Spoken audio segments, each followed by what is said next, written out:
Most advice about getting things done is for people who want to do more things. This video is also for people who want to get things done, but kind of actually need to get less things done. This will make sense. This will make sense. Let's see if you and I are brainworm compatible. Check this out. This is my day. I make a list. I put 12 things on it. I do 8 of them. In a best case scenario, that's actually a great day. That's an awesome day. Most days, I want to do 15 things. I wrote down 4 of them. I'm dishonest with myself about the other 11 things, and I end up doing 3 of those things, and then maybe 1 of the original 4 things that I wrote down actually gets done. More and more often, I'm just doing things that are either urgent or compelling that are not on my to-do list. I am self-employed and I have ADHD. If you are either of those things, maybe this will help you. There are plenty of times where I really don't want to do something, but I know it should get done and I do other things instead. Sometimes those other things are still things that I should do, but they are not as important. There are times where I can easily get hyper-focused on something specific that I want to do, but I shouldn't do that thing. I end up spending all day writing a shader for my game, and then I get stuck at the office, and then my wife has to come physically remove me because I can't leave. That's I'm sorry, but that's a real story that actually happened to me. So if you're anything like me, maybe you'll find this helpful. I have a simple system, a slight change, a mere tweak to the traditional list of to-dos.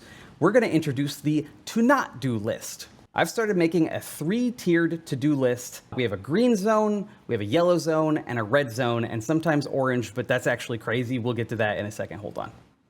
In the green zone, we want to put on the things that we want to do today. And the key emphasis is today. There's other things that we want to do, but do we want to do them today? If we want them done today, great. We write them down in the green zone. But we may only be we kind of want them today. Well, easy. There is the yellow zone for that. The yellow zone is for anything that we want to do possibly today, but not before we do stuff in the green zone. We can do stuff in the yellow zone, yes, totally, but we do it after we do the green stuff.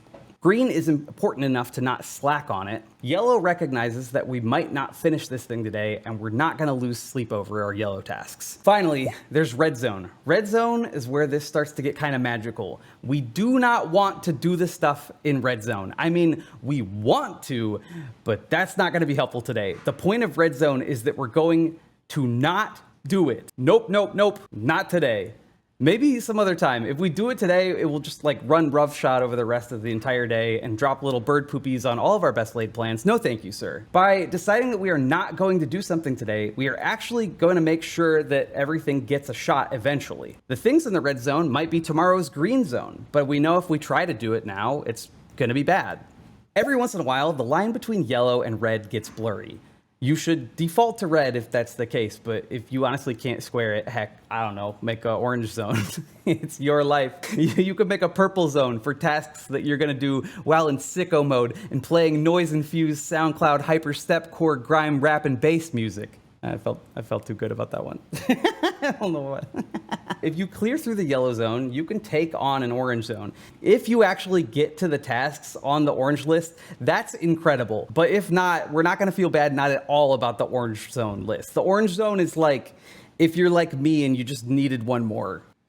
I see you there, the cynic, the critic, the aspersion caster. You wanna start tippy-tapping away on those little typer fingers in the comments. Oh, well, why do you need this? Just do what you're supposed to do and don't do what you're not supposed to do. Listen to me. Listen to me. I have the coolest job in the world. I get to create technology that allows for digital puppeteering of 3D characters, and I put them inside video games. It's awesome. I can get very carried away doing this. Maybe you're the same. Maybe if you get to the fun task today, it means that the reports aren't going out today, and you really ought to get them out today. I don't know what the reports are. I don't know. Does anyone even file reports? Time management is really hard. You can imagine yourself filling the day with all kinds of tasks, but it's almost impossible to know how long it takes to do something. It's really hard to figure out in your head, how long does this task take? I can tell that some of these tasks are gonna go in the red zone because they're just gonna take over my day. Instead of having to figure out every single task that you have to do and how long it takes, and if you have enough time. Take the ones that need to be done, put them in the green zone. Take the ones that you know are just gonna f the day up, and then put that in the red. Stay kind and keep making stuff. That's it. That's the video today. I don't know if that helps people or not. It helped me.